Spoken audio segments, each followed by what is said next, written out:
জামাতের পিপি, আর কেউ ছিল না।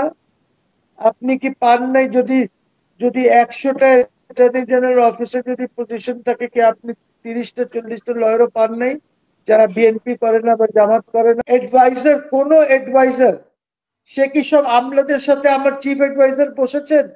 আমার হোম অ্যাডভাইজার যিনি, উনি কি ঢাকা মেট্রোপলিটন কমিশন বা গাজীপুর বা রংপুর কোথাও গেছেন? কিছু নাই। আমার পেনাল কোডে তো ক্রাইমস এর ইয়ে নাই। চায়নার আইনে, চায়না কি করে, এরকম যে কাণ্ড কারখানা যারা করে ওদেরকে কি করে, ওদেরকে ট্রায়াল করে, ট্রায়াল করে ওদের শাস্তি দিয়ে দেয়, ফায়ারিং স্পটে দিয়ে দেয়। একটা মামলা হয়েছে, ইশরাক করেছে। এখন এইখানে ট্রাইব্যুনাল বলে দিয়েছে যে এটা বেআইনি এবং I declare Ishraque as the mayor. আপনি কোন জাস্টিফিকেশনে ডিক্লেয়ার করছেন? ওই রায়টা তো আমাকে পড়তে হবে, আমি রায়টা পড়ি নাই। কিন্তু ইলেকশন কমিশন যে অন্যায়টা করেছে সেটা হলো যে গেজেট করা উচিত হয় নাই, উচিত ছিল যে ইলেকশন দিয়ে দাও। ইলেকশন তো দিতে পারবে না এখন, এখন তো ইলেকশনের কোনো কিছু নাই। ওইটা ইলেকশন মানে লোকাল গভর্নমেন্টের ইলেকশন দিতে হবে, তো that's local part of local government. সেটা তো আর হচ্ছে না। তো আমার কথা হচ্ছে যে এইটা ইশরাকও ভুল করেছে, এত তাড়াহুড়া করে এইসব ওদের গ্যাজেট ম্যাজেট বিএনপির করানো কোনো প্রয়োজনই ছিল না। They should have waited for elections. আপনি যদি বলেন যে আমি গণতন্ত্রতে বিশ্বাস করি, তাহলে ইলেকশনের মাধ্যমে আসেন না। ওই ট্রাইব্যুনালের ইসের মধ্যে গিয়ে তো কোনো লাভ নাই। আপনাকে তো কেউ মানবে না দ্যাট আপনি ইলেক্টেড। আপনি গেজেট করেছেন, এখন দেখেন ওথ হয় কি না, বিকজ ওইখানে তো অলরেডি একটা অ্যাডমিনিস্ট্রেটর অ্যাপয়েন্টেড আছে, নর্থেও আছে সাউথেও আছে। তাহলে আপনি নর্থকে কি করবেন? নর্থকেও দিয়ে দেন, গেজেট করে দেন। বিকজ আপনার কাছে নজির আছে যে যেহেতু এখানেই সেটিসাইড করেছে, তো নর্থে যিনি বিএনপির তরফ থেকে করেছিলেন, ওনাকেও মেয়র করে দেন, ডিক্লেয়ার করে দেন, ঝামেলাটা শেষ করে দেন এটা। সো এইসব একটা টোটাল নোংরামি চলছে, একটা টোটাল তামাশা চলছে সবকিছু নিয়ে। বিএনপিও দেখেন, বিএনপি কি করেছে, অ্যাটর্নি জেনারেল অফিস বিএনপি আর জামাত মিলে, 80% বিএনপি 20% জামাত মিলে দখল করেছে। সবখানে পিপি যারা আছে সব বিএনপির, জামাতের পিপি, আর কেউ ছিল না। আপনি কি পান নাই? যদি যদি 100টা অ্যাটর্নি জেনারেল অফিসে যদি পজিশন থাকে, কি আপনি 30টা 40টা লয়ারও পান নাই যারা বিএনপি করে না বা জামাত করে না? সো কোয়েশ্চেন ইজ, এই দখলবাজি সবখানে চলছে। না মানে যারা যোগ্য ব্যক্তি, মানে যারা যোগ্য ব্যক্তি তাদেরকে তো দেওয়ার কথা, সেখানে তো জামাত বিএনপির অংশ যাওয়ার কথা না। না, বা তাই হচ্ছে তো, বাস্তবে তো তাই হচ্ছে।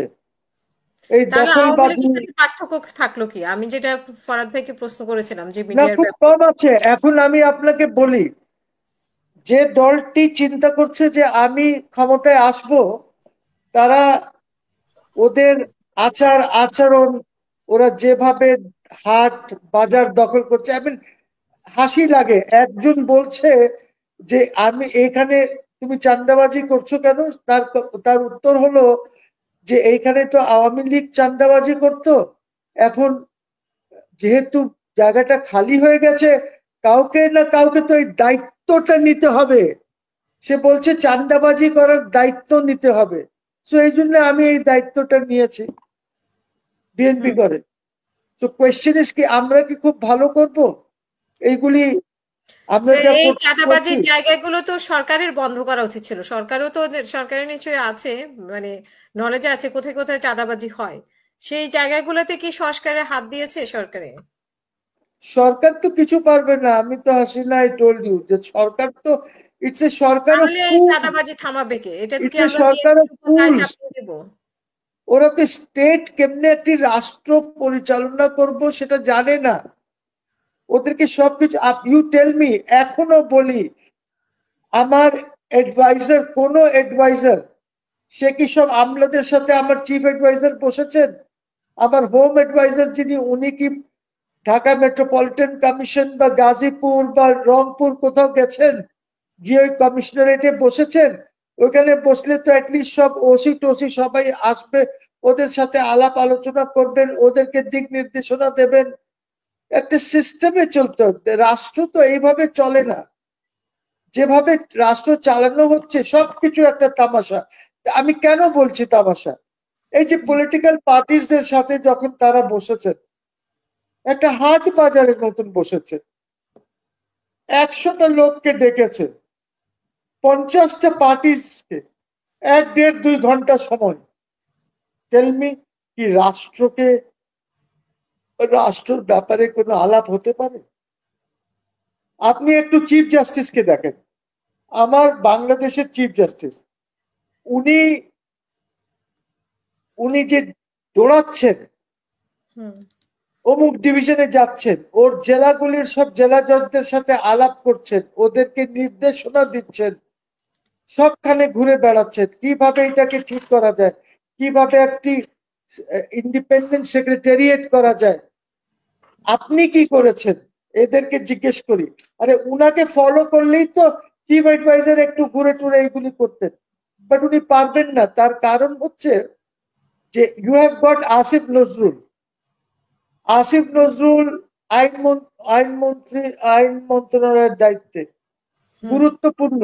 হি হ্যাজ নট অ্যাডভাইসড দিস বেচারাই বলবো ইউনূস সাহেবকে, উনাকে আইনা বসায় দিছে এই কাজে, অ্যাডভাইস তো করছে না যে কিভাবে আইন কানুন করবেন, কিভাবে কোথায় কি করতে হবে।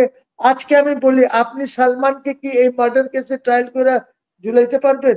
পুরো পৃথিবী চিৎকার মারবে যে অন্যায় করেছেন আপনি। ওর বেসিক ক্রাইমটা কি? Economic crime. আপনি কি আজ পর্যন্ত ইকোনমিক ক্রাইমস এর একটা আইন করেছেন? আপনি বাংলাদেশ ব্যাংকের গভর্নর্স গুলি যেসব কাণ্ড কারখানা করেছে, তাণ্ডব চালিয়েছে ফাইন্যান্সিয়াল সেক্টরে, আপনি কি আইন করেছেন? সিকিউরিটিজ এক্সচেঞ্জ কমিশনের 2টি আপনার চেয়ারম্যান যা সব করেছে।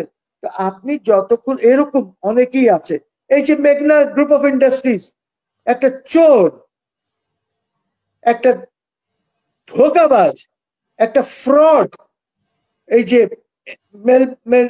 মেঘনা গ্রুপ অফ ইন্ডাস্ট্রিজ, কি কামাল নাম তার, কামাইল্লা, this fellow is a cheat. আপনি যদি ওর ইনকোয়ারি করতে চান, আপনি দেখবেন যে কি কি অবস্থা আছে। আপনি কি করেছেন ক্রাইমস এর ইয়ে? আমি তো একদিন বলেছিলাম যে ওর পুরো গোষ্ঠীকে নিয়ে ঢুকায় দেওয়ার জন্য, বিকজ আপনি করেন নাই দেখে আপনার কাছে কিছু নাই। আমার পেনাল কোডে তো ক্রাইমস এর ইয়ে নাই। চায়নার আইনে, চায়না কি করে, এরকম যে কাণ্ড কারখানা যারা করে ওদেরকে কি করে, ওদেরকে ট্রায়াল করে, ট্রায়াল করে ওদের শাস্তি দিয়ে দেয়, ফায়ারিং স্কোয়াডে দিয়ে দেয় ওদেরকে, সে যত বড়ই লোক থাকুক না কেন। তো কেন পারছে? বিকজ চাইনিজ পিনাল কোডে ইকোনমিক ক্রাইমের ব্যাপারে অনেকগুলি সেকশনস আছে। আমার তো পিনাল কোডে সেটা নাই। সো আমাকে একটা ক্রাইম, এই ইকোনমিক ক্রাইমস এর আইন বানাতে হবে। এরা কিচ্ছু করবে না, I am telling you, they will just go down the drain. এবং আমার এই তারা তো কাজ করছে, যে সংস্কার কমিশনের সাথে বসছে, বিভিন্ন দল তো বসছে, বিভিন্ন সিদ্ধান্ত আসছে, কেউ কার সাথে, কিসের জন্য বসছে?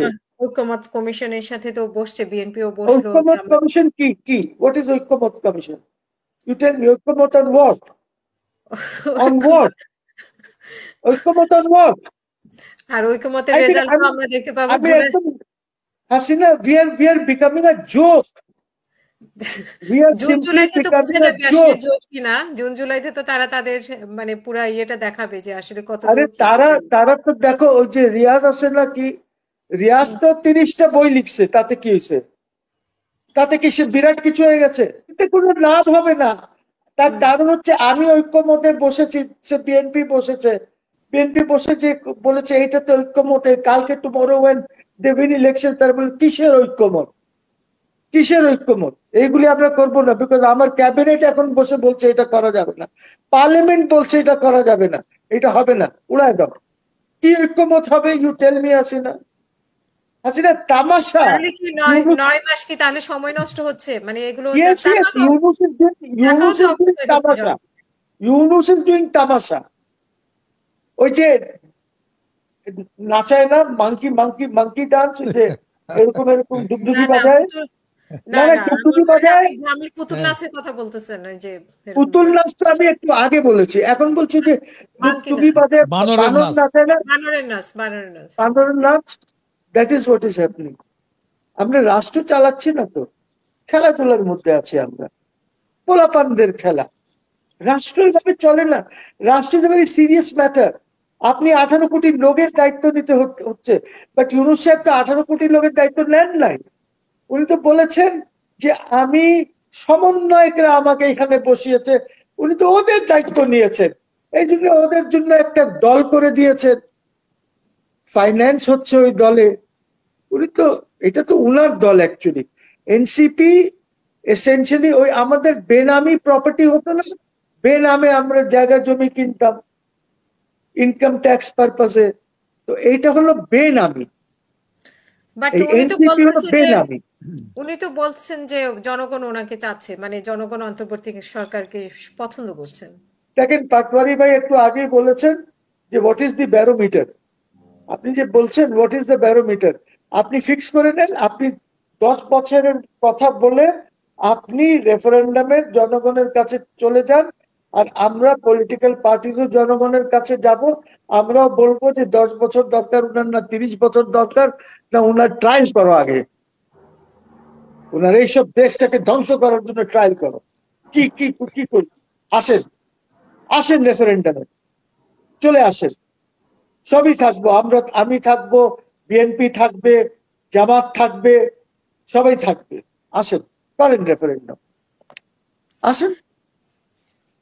আচ্ছা আছে বলছি, সাহস, সাহস আছে এই রেফারেন্ডাম করার? বুঝছো, এর আগে তো এইগুলি ওনার এইগুলি আমরা খুব খারাপ অবস্থায় আছি। এর আমরা আগে তো খুব ওনার খারাপ। স্বরাষ্ট্র উপদেষ্টাও বললেন যে মানুষ চায়, তো যদি উনি পরে অস্বীকার করেছেন, কিন্তু বলেছেন তো, মানে মানুষ আসলে ওনাদেরকে কিভাবে বলছে আমি সেটা একটা বিষয়। আমি একটা মানে স্বরাষ্ট্র, রশিদ আপনাকে, স্বরাষ্ট্র, হুম, স্বরাষ্ট্র যিনি আছেন দেখেন, উনাকে তো হাসিনার সময় আর্মির তরফ থেকে বিডিআর এর ঘটনার তদন্তর দায়ভার দেওয়া হয়েছিল ওনাকে। উনি ভালোই কাজ করতেছিলেন, কিন্তু যখন উনি হাসিনাকে গিয়ে বললেন যে আমাকে তো একটু তাপস, সারা খাতুন এদের সাথে কথা বলতে হবে, তখন হাসিনা বলল জেনারেল সাহেব এটা বাদ দিয়ে দেন, আর এইগুলি নিয়ে আগে পারেন না, এগুলি শেষ করে দেন। উনি আর কিছু করেন নাই। আর একটা পাবলিক স্টেটমেন্ট দেন না, আপনি কি ইনকোয়ারি করেছিলেন বলেন না, উনার কিছু সাহস আছে? উনি কিসের লেফটেন্যান্ট জেনারেল হয়েছেন আমি জানি না। এই এই এই লেফটেন্যান্ট জেনারেল এই চেহারা হয়? এই এই চেহারা? উনি তো আর্মি কমান্ড করার, উনি তো বিডিআর এরও চিফ ছিলেন, কাজে উনার কমান্ড করার তো ইয়ে যেটা, পুলিশে পারতেছেন না কেন? Why can't he command the police? Why can't he command the BGB? আপনি বলেন আমাকে, পারবে না, because that is not his main mandate. ওনাকে বলা হয়েছে তুমি টেবিলে আর ছেড়ে বসে থাকো, মাঝে সাথে এদিক ওদিক গিয়া রাত 12টা 1টার সময় একটা থানাতে গিয়ে ঘুরে আইসো। এই this is not the job.